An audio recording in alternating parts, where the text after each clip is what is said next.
हरे कृष्णा। बृहद धर्म पुराण में कहा गया है, दामोदर भगवान के प्रिय मास कार्तिक में अमावस्या तिथि में प्रातः काल में इस भूतल में तुलसी आविर्भाव हुई। श्रीमती तुलसी देवी पृथ्वी पर प्रकट होकर इस जड़ जगत में सभी जीवों को दृष्टिगोचर हुई। जब तुलसी देवी का प्राकट्य इस धरातल पर हुआ तो भगवान विष्णु ने भगवान शिव, ब्रह्मा जी सहित उनका दर्शन किया और उसके बाद सभी देवताओं ने मिलकर उनकी पूजा आराधना की। ऐसे ही तुलसी महारानी भगवान श्री हरि को अत्यंत प्रिय हैं और इस कार्तिक मास में उनकी विशेष पूजा अर्चना करने से वे हम पर प्रसन्न होती हैं और हमें परम भगवान श्री कृष्ण की शुद्ध भक्ति प्रदान करती हैं। तुलसी देवी की पूजा अर्चना और सेवा करने से मनुष्य को भगवान श्री कृष्ण की शुद्ध भक्ति और परम आध्यात्मिक गंतव्य की प्राप्ति होती है और इसीलिए तो श्रीमद् भागवत के तात्पर्य में श्री प्रभुपाद लिखते हैं कि कभी कभी लक्ष्मी देवी भगवान के चरण कमलों पर रखे हुए तुलसी दल से ईर्ष्या भी करती हैं, क्योंकि तुलसी दल सदैव अचल रहता है, वह कभी भी भगवान के श्री चरणों से दूर नहीं होता। लेकिन भगवान के वक्ष स्थल पर रहने के बावजूद भी लक्ष्मी देवी को कभी कभी अपने भक्तों की प्रार्थना सुनकर उन पर कृपा करने के लिए आना जाना पड़ता है। लेकिन तुलसी दल सदैव भगवान के पास ही निकट रहता है और इसीलिए भगवान को तुलसी की सेवा लक्ष्मी की सेवा से अधिक प्रिय है।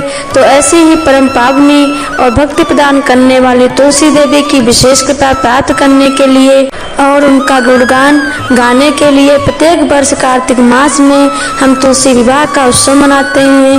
भगवान श्री हरि के शालिग्राम स्वरूप के साथ शालिग्राम का विवाह करवाया जाता है और प्रत्येक वर्ष वैदिक पंचांग के अनुसार कार्तिक मास के शुक्ल पक्ष की एकादशी से लेकर कार्तिक मास के पूर्णिमा के बीच में योग्य दिन और समय देखकर उनका विवाह समारोह आयोजित करवाया जाता है। स्कंद पुराण में बताया गया है कि कार्तिक शुक्ल नवमी के दिन से द्वापर युग का आरंभ हुआ था, इसलिए यह तिथि दान उपवास में क्रमशः पूर्वाह्न व्यापनी और प्रहयन हो तो अत्यंत अच्छा है।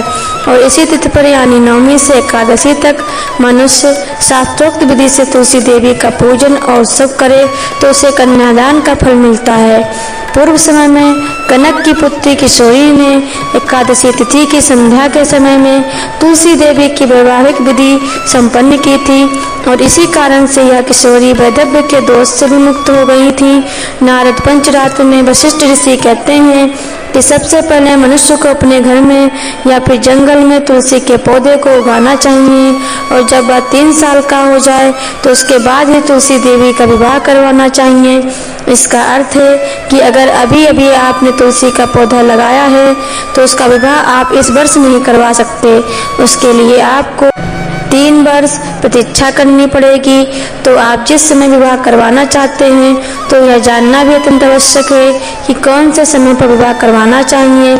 तो इसके विषय में भी यह समय उचित बताया गया है कि जब सूर्य उत्तर में चल रहा हो, बृहस्पति और शुक्र का उदय हो रहा हो, कार्तिक मास का पवित्र समय हो, उसमें एकादशी से लेकर पूर्णिमा के बीच में, और जब विवाह के लिए मंगलमय ग्रह और नक्षत्र बने हुए हों, उस समय में तुलसी और शालिग्राम विवाह करवा सकते हैं।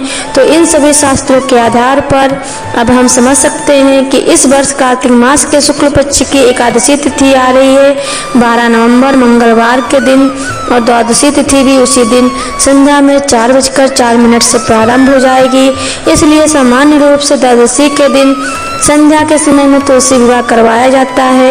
इस प्रकार इस वर्ष आप 12 नवंबर से लेकर 15 नवंबर के बीच में किसी भी दिन मंगलमय नक्षत्र और शुभ मुहूर्त में तुलसी विवाह करवा सकते हैं।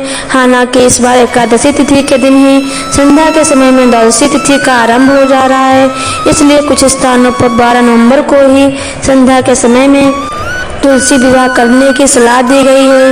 लेकिन वैष्णव कैलेंडर के अनुसार हम उदय तिथि का पालन करते हैं, यानी सूर्योदय के समय में जब द्वादशी तिथि उपलब्ध हो उस दिन तुलसी विवाह करवा सकते हैं। तो इस नियम अनुसार तुलसी विवाह का आरंभ आप 13 नवंबर के दिन से कर सकते हैं। अगर आप तुलसी विवाह की संपूर्ण विधि जानना चाहते हैं या फिर तुलसी विवाह के विषय में आपके कोई संशय है तो हमें नीचे कमेंट बॉक्स में लिखकर बताइए। दोस्तों, अगर आपको हमारी यह जानकारी पसंद आई है तो ऐसे ही और जानकारी कथा सुनने के लिए हमारे चैनल को सब्सक्राइब जरूर करें। धन्यवाद।